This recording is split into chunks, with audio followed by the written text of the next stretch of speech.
ರಾಜ್ಯಸಭೆಯ ಚುನಾವಣೆಯ ಫಲಿತಾಂಶ ಪ್ರಕಟವಾಗಿದೆ. ನಾಸಿರ್ ಹುಸೇನ್ ಗೆಲುವಿನ ವೇಳೆ ಪಾಕಿಸ್ತಾನ್ ಜಿಂದಾಬಾದ್ ಘೋಷಣೆಯನ್ನು ಕೂಗಲಾಗಿದೆ. ಕಾಂಗ್ರೆಸ್ ಅಭ್ಯರ್ಥಿ ನಾಸಿರ್ ಹುಸೇನ್ ಬೆಂಬಲಿಗರ ಘೋಷಣೆ. ನಾಸಿರ್ ಹುಸೇನ್ ಭುಜದ ಮೇಲೆ ಹೊತ್ತು ಘೋಷಣೆಯನ್ನು ಕೂಗಿದ್ದಾರೆ ಬೆಂಬಲಿಗರು. ಪಾಕಿಸ್ತಾನ್ ಜಿಂದಾಬಾದ್ ಜಿಂದಾಬಾದ್ ಅಂತೇಳಿ ಘೋಷಣೆಯನ್ನು ಕೂಗಿದ್ದಾರೆ. ನಾಸಿರ್ ಹುಸೇನ್ ಗೆಲುವಿನ ವೇಳೆ ಕಾಂಗ್ರೆಸ್ ಕಾರ್ಯಕರ್ತರು ಪ್ರಮಾದವನ್ನು ಮಾಡ್ಕೊಂಡ್ಬಿಟ್ಟಿದ್ದಾರೆ. ಪಾಕಿಸ್ತಾನ್ ಜಿಂದಾಬಾದ್ ಘೋಷಣೆಯನ್ನು ಕೂಗಿದ್ದಾರೆ.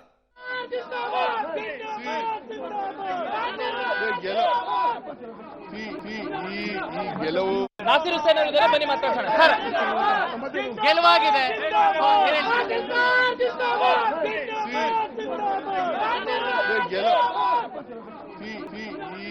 ಗೆಲುವು ನಮಗೆ ನಾವು 3 ಜನ. ನಾಸಿರ್ ಹುಸೇನ್ ಅವರಿದ್ದಾರೆ, ಬನ್ನಿ ಮಾತಾಡೋಣ ಸರ್. ಗೆಲುವಾಗಿದೆ.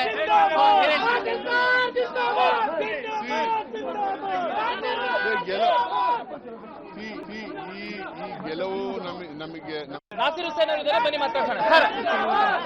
ಗೆಲುವಾಗಿದೆ.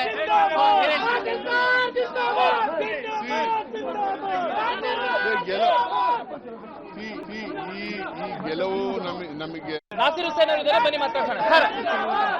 ಗೆಲುವಾಗಿದೆ.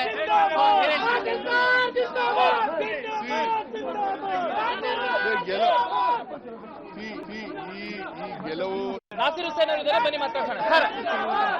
ಗೆಲುವಾಗಿದೆ.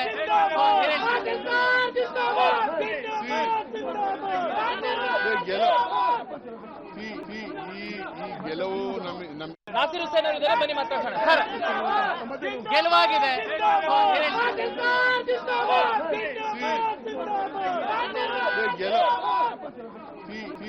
ನಾಸಿರ್ ಹುಸೇನ್ ಅವರಿದ್ದಾರೆ, ಬನ್ನಿ ಮಾತಾಡೋಣ ಸರ್. ಗೆಲುವಾಗಿದೆ.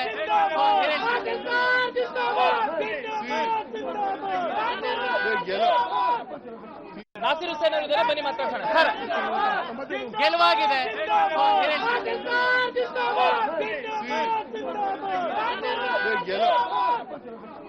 ಗೆಲುವಾಗಿದೆ.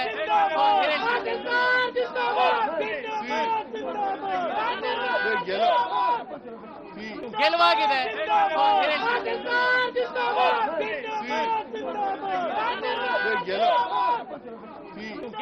ಮತ್ತಷ್ಟು ಡೀಟೇಲ್ಸ್ ಅನ್ನು ಕೊಡ್ತಾರೆ ನಮ್ಮ ಪ್ರತಿನಿಧಿ ಶ್ರೀನಿವಾಸ್, ನೇರ ಸಂಪರ್ಕದಲ್ಲಿ ಜಾಯಿನ್ ಆಗಿದ್ದಾರೆ. ಶ್ರೀನಿವಾಸ್, ಕಾಂಗ್ರೆಸ್ ನಾಯಕರುಗಳ ಸೆಲೆಬ್ರೇಷನ್ನಲ್ಲಿ ಪಾಕಿಸ್ತಾನ್ ಜಿಂದಾಬಾದ್ ಘೋಷಣೆ, ಡೀಟೇಲ್ಸ್ ಕೊಡೋದಾದ್ರೆ? ಪ್ರೇಮ್, ನಾಸಿರ್ ಹುಸೇನ್ ಅವರು ಗೆಲುವು ಸಾಧಿಸಿದ ಬಳಿಕ ಅವರ ಬೆಂಬಲಿಗರು ಅವರನ್ನ ಭುಜದ ಮೇಲೆ ಎತ್ಕೊಂಡು ಘೋಷಣೆಗಳನ್ನು ಕೂಗ್ತಾರೆ.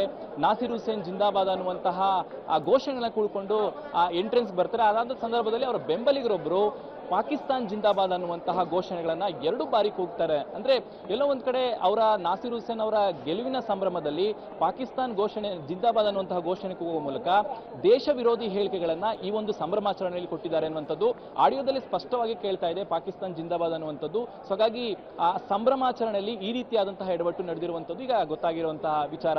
ಪ್ರೇಮ್, ಶ್ರೀನಿವಾಸ್, ನಾಸಿರ್ ಹುಸೇನ್ ಅವ್ರ ಗಮನಕ್ಕೆ ಬರಲಿಲ್ವಾ ಪಾಕಿಸ್ತಾನ್ ಜಿಂದಾಬಾದ್ ಅನ್ನುವಂತಹ ಘೋಷಣೆ ಕೂಗಿದ್ದು?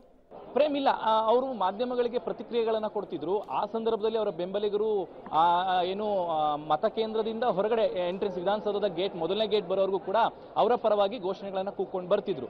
ಆ ಸಂದರ್ಭದಲ್ಲಿ ಒಬ್ಬ ವ್ಯಕ್ತಿ ಅಥವಾ ಅವರ ಬೆಂಬಲಿಗ ವ್ಯಕ್ತಿ ಈ ರೀತಿಯಾದಂತಹ ಘೋಷಣೆಗಳನ್ನು ಕೂಗಿರುವಂಥದ್ದು. ನಾನು ಹೇಳಿದಾಗೆ ಮೊದಲು ನಾಸಿರ್ ಹುಸೇನ್ ಜಿಂದಾಬಾದ್ ಅನ್ನುವಂತಹ ಘೋಷಣೆಗಳನ್ನು ಕೂಗ್ತಿದ್ರು. ಅದರ ಮಧ್ಯಭಾಗದಲ್ಲಿ ಒಂದು 2 ಬಾರಿ ಜಿಂದಾಬಾದ್, ಪಾಕಿಸ್ತಾನ್ ಜಿಂದಾಬಾದ್ ಅನ್ನುವಂತಹ ಘೋಷಣೆಗಳನ್ನ ಕೂಗಿದ್ರು. ಬಹುಶಃ ಅವರ ಗಮನಕ್ಕೆ ಬಂದಿಲ್ಲ ಅಂತ ಅನ್ಸುತ್ತೆ. ಆದರೂ ದೊಡ್ಡ ಮಟ್ಟದಲ್ಲಿ ದೇಶ ವಿರೋಧ ಭಾರತದಲ್ಲಿ ಇಟ್ಕೊಂಡು ಈ ರೀತಿಯಾದಂತಹ ಘೋಷಣೆಗಳು ಎಷ್ಟು ಮಟ್ಟಿಗೆ ಸರಿ ಅನ್ನುವಂತಹ ಪ್ರಶ್ನೆಗಳು ಈಗ ಉದ್ಭವ ಆಗಿರುವಂತದ್ದು. ಕಾಂಗ್ರೆಸ್ನ ಗೆಲುವಿನಲ್ಲೂ ಕೂಡ. ಶ್ರೀನಿವಾಸ್, ಥ್ಯಾಂಕ್ ಯು ತಮ್ಮೆಲ್ಲ ಮಾಹಿತಿಗಾಗಿ.